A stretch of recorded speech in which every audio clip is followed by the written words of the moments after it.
Today on Rappler.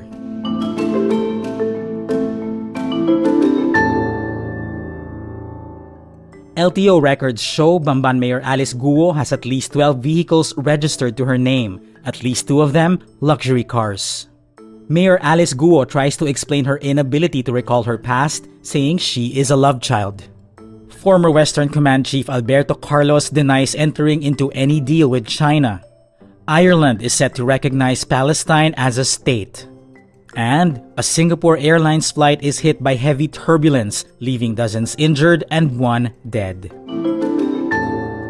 LTO documents obtained by Rappler show that Bamban Mayor Alice Guo, who describes herself as a simple citizen from a second-class municipality, has at least 12 vehicles registered to her name.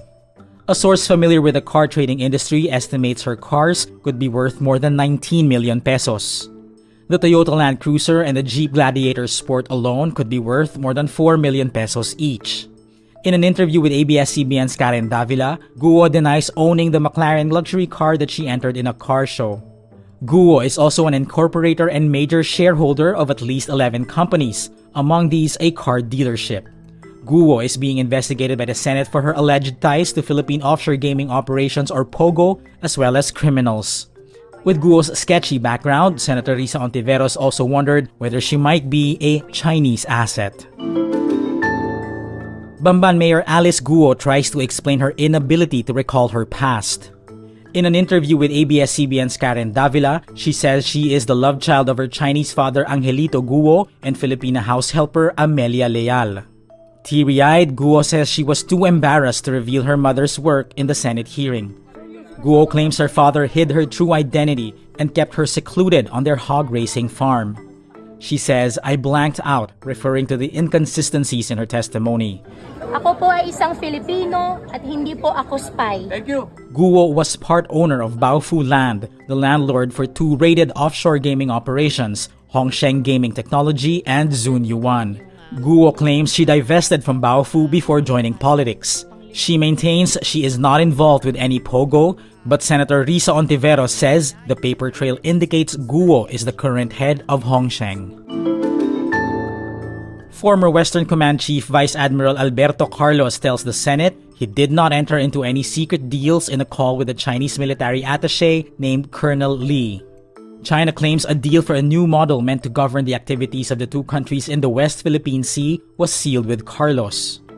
I did not forge any agreement at the level and magnitude that would bind our 2 countries for the long term and redefine foreign policy. I thought it was just going to greet me a Happy New Year. The controversy erupted in the first week of May, but Carlos immediately went on personal leave. He was recently relieved as Wescom chief. Chinese officials threatened to release recordings of the phone call, which was denounced by Philippine officials as illegal wiretapping. Ireland is set to recognize Palestine as a state. Irish Prime Minister Simon Harris says Wednesday, May 22, Norway and Spain are following suit. He expects other countries will follow in the coming weeks after talking to world leaders. He says a 2-state solution was the only credible path to peace and security for Israel, Palestine, and their peoples. The leader also says the recognition of statehood has particular resonance in Ireland, given its history. Harris also calls for all hostages in Gaza to be immediately returned. Irish Foreign Minister Michael Martin, meantime, says Ireland's recognition of Palestine will be formally enacted on May 28.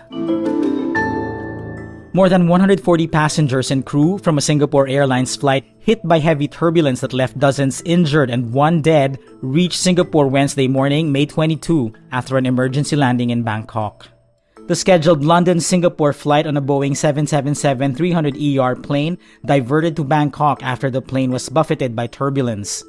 Passengers and crew were flung around the cabin, slamming some to the ceiling.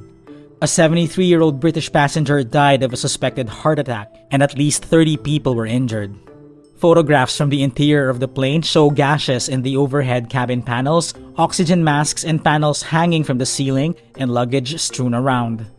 A passenger says some people's heads slammed into the lights above the seats and broke the panels. There were 211 passengers and 18 crew on board the original flight. And that's today's wrap. I'm JC Gotinga. Thank you for watching. Click the link below for the full story. Follow us on Rappler's YouTube, Facebook, X, Instagram, and TikTok.